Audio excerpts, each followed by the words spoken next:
మీ పిల్లలు చదువుకున్నది ఎగ్జామ్ హాల్లో రాయాలన్నా కాంపిటేటివ్ ఎగ్జామ్ క్రాక్ చేయాలన్నా మెమరీ ముఖ్యం. మెమరీ అనేది గిఫ్ట్ కాదు, రైట్ టెక్నిక్ అండ్ ప్రాక్టీస్ తో ఎవరైనా సాధించవచ్చు. ఇప్పుడు మీ దగ్గర ఎంతో మంది స్టూడెంట్స్ జాయిన్ అవుతారు కదా, ఒక్కొక్కరికి ఈ 15 days లో వాళ్ళ మెమరీ ఒక్కొక్కరికి ఒక్కోలా ఉంటుంది. మీరు అన్నట్టు 3 different టైప్స్ ఉంటుంది.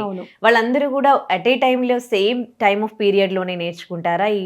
ఈ స్కిల్స్ డెవలప్ చేసుకుంటారా, ట్రైన్ అవుతారా, లేదంటే ఒక్కొక్కరికి ఒక్కొక్క టైం పడుతుందా? మేడం టెక్నిక్ అందరికీ ఒకటే రకంగా రివీల్ చేస్తాము. కొంతమంది పిల్లలు వెంటనే రీచ్ అవ్వని వాళ్ళకి ఏంటంటే, నేను చెప్పాను కదా, వాళ్ళు ఏదో ఒక కేటగిరీకి చెందిన వాళ్ళే ఉంటారు కాబట్టి వాళ్ళకి ఆ టెక్నిక్ అక్కడ నేను టీచ్ చేసిన మెథడ్లో కాకుండా వాళ్ళకి వేరే రకంగా అవసరమైతే అలా చెప్తాము. అదొకటి. అలా కాదు, కొంతమంది పిల్లలు ఏంటంటే వెంటనే రీచ్ అవుతారు, ఈజీగా నేర్చుకుంటారు టెక్నిక్ని. ఇప్పుడు ఈ టెక్నిక్ మనం ఎన్ని టెక్నిక్స్ నేర్పించినా కూడా ప్రాక్టీస్ ఉండాలి. ప్రాక్టీస్ లేకపోతే మాత్రం రాదు. ఇప్పుడు స్విమ్మింగ్ నేర్చుకోవాలనుకోని ఎన్ని బుక్స్ చదివినా స్విమ్మింగ్ రాదండి. స్విమ్మింగ్ పూల్లోకి దూకాలి, స్విమ్ చేయాల్సిందే, అప్పుడే స్విమ్మింగ్ వస్తుంది. నేను రోజు క్లాస్ తీసుకుని రోజు టెక్నిక్ చెప్తున్నా. మీరు విజువల్ మనిషి అని నేను మిమ్మల్ని ఐడెంటిఫై చేశా. మీరు విజువల్ నానా, మీరు ఇలా చదువుకోవాలని చెప్పాను, మీకు టెక్నిక్ చెప్పాను. మీరు నా క్లాస్ అవ్వగానే ఆఫ్ చేసి మళ్ళీ మీ పాత పద్ధతిలో వెళ్ళారనుకోండి, ఎలాగా? అది యూస్ఫుల్గా ఉండదు. దాన్ని ఎవరైతే ప్రాక్టీస్ చేస్తారో వాళ్ళ లైఫ్లో ఖచ్చితంగా చేంజ్ వస్తుంది. అంటే ఎవ్రీడే ప్రాక్టీస్ చేయాలా? మీ దగ్గర ట్రైనింగ్ తీసుకున్నాక అది వాళ్ళు అలవాటుగా మార్చుకుంటారు. అలవాటుగా అయిపోతుంది. ఓన్లీ కెరీర్ పరంగా, ఎడ్యుకేషన్ పరంగానే ఇది హెల్ప్ అవుతుందా, లేకపోతే ఇప్పుడు స్పోర్ట్స్ ఆడే వాళ్ళు ఉంటారు, వాళ్ళకి కూడా ఇది హెల్ప్ అవుతుందా? చెస్ లో చాలా మెమరీ ఉండాలంటారు, కొన్ని గేమ్స్ ఉంటాయి, షార్ప్ గా ఉండాలి, కాన్సన్ట్రేషన్, ఫోకస్, ఇవన్నీ కూడా బిల్డ్ అవుతాయా? మేము ఒక టెక్నిక్ నేర్పిస్తాము, విజువలైజేషన్ అంటాం. విజువలైజేషన్ అంటే అక్కడ ఉన్నదాన్ని మనం బ్రెయిన్లో చూడడం. ఇందాక నేను మ్యాంగో అంటే మీకు మ్యాంగో పిక్చర్ ఎలాగా కనిపించిందో అది మన బ్రెయిన్ పిక్చర్స్ని పంపిస్తుంది. కాబట్టి మనం ఈ ఎడ్యుకేషన్ మనం చదువుకోవాల్సిన దాన్ని ఎలా పిక్చర్స్లో కన్వర్ట్ చేసుకోవాలో నేర్పిస్తాము. రీసెంట్గా వైభవ్ సూర్యవంశీ బాగా ఆడతారు. ఆడిన తర్వాత ఒక మ్యాచ్ అయిపోయిన తర్వాత ఆయనకి అడిగారనమాట క్వశ్చన్, మీరు మ్యాచ్ స్టార్ట్ అవ్వడానికి ముందు వెళ్ళి స్టంప్స్ దగ్గర కూర్చున్నారు, స్టంప్స్ దగ్గర కూర్చొని ఏం చేస్తున్నారని అడిగారు. ఆయన ఏం చెప్పారంటే, నేను స్టంప్స్ దగ్గర కూర్చొని ఒకసారి గ్రౌండ్ అంతా చూసి నేను ఇక్కడ ఈ ప్లేస్లో నిల్చుని నేను చాలా బాగా ఆడినట్టుగా విజువలైజ్ చేశానని చెప్పాడు. ఓకే, అవును, విజువలైజ్ చేశానని చెప్పాడు. అంటే అది విజువలైజేషన్ ఎలా చేసుకోవాలో తెలియాలి కదా. అలా విజువలైజ్ చేసిన తర్వాత ఆ మ్యాచ్ చాలా బ్రహ్మాండంగా ఆడారు.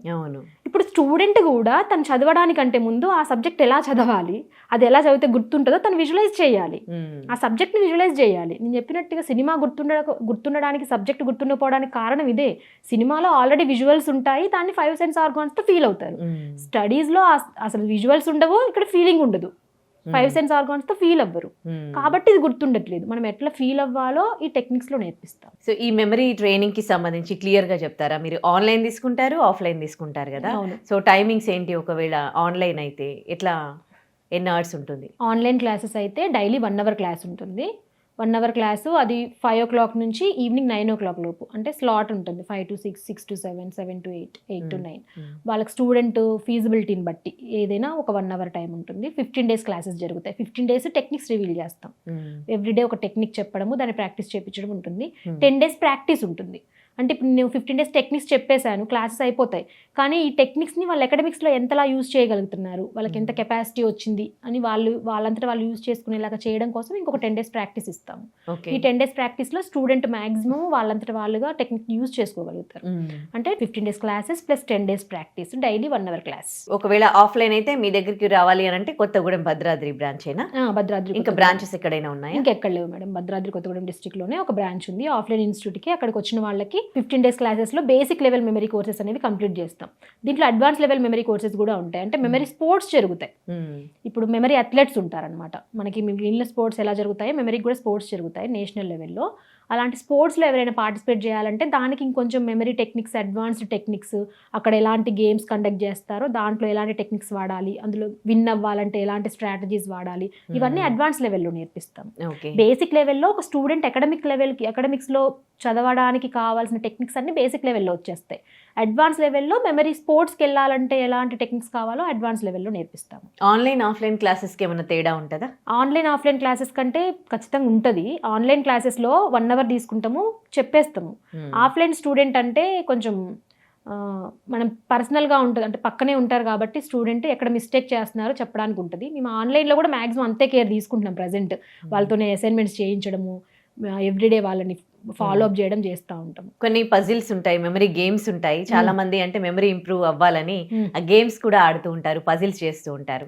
వాటితో కంపేర్ చేస్తే డైరెక్ట్ గా ఈ 15 days మెమరీ ట్రైనింగ్ తీసుకునేది ఎంత బెటర్ అంటారు? మెమరీ పజిల్స్ సాల్వ్ చేయడం అనేది ఏంటంటే అది షార్ప్ చేసుకోవడం, మెమరీ షార్ప్ చేయడానికి అది యూజ్ అవుతుంది. కానీ అదొక్కటే చేయడం వల్ల ఎకడమిక్స్లో యూజ్ చేసుకోలేరు. మెమరీ ఓన్లీ సుడోకో అని ఒక పజిల్ ఉంటుంది, ఆ పజిల్ని స్టూడెంట్ ఈజీగా సాల్వ్ చేసేంత కెపాసిటీ ఉంది. అంటే వాళ్ళకి మెమరీ పవర్ ఎన్హాన్స్ అయింది, కానీ ఎన్హాన్స్ అయిన దాన్ని ఎక్కడ యూజ్ చేయాలి, ఎకడమిక్స్లో ఎలా వాడాలి అది తెలియదు స్టూడెంట్కి. మేము ఏం చేస్తామంటే ఇక్కడ మెమరీ పవర్ని షార్ప్ చేస్తూనే దాన్ని ఎకడమిక్స్లో ఎలా యూజ్ చేసుకోవాలి, నువ్వు ఎకడమిక్స్లో బాగా ఉండాలంటే ఎలా చదవాలి, ఈ నీకు పెరిగిన ఎన్హాన్స్ అయిన మెమరీ పవర్ని ఎలా యూజ్ చేసుకోవాలి, టెక్నిక్ని ఎలా వాడాలని నేర్పిస్తాం. Right, thank you so much అండి మాకు తెలియజేసినందుకు. ఈ మెమరీ ట్రైనింగ్ అంటే ఏంటో చెప్పారు. Thank you. మీ పిల్లలు చదువుకున్నది ఎగ్జామ్ హాల్లో రాయాలన్నా, కాంపిటేటివ్ ఎగ్జామ్ క్రాక్ చేయాలన్నా మెమరీ ముఖ్యం. మెమరీ అనేది గిఫ్ట్ కాదు, రైట్ టెక్నిక్ అండ్ ప్రాక్టీస్ తో ఎవరైనా సాధించవచ్చు.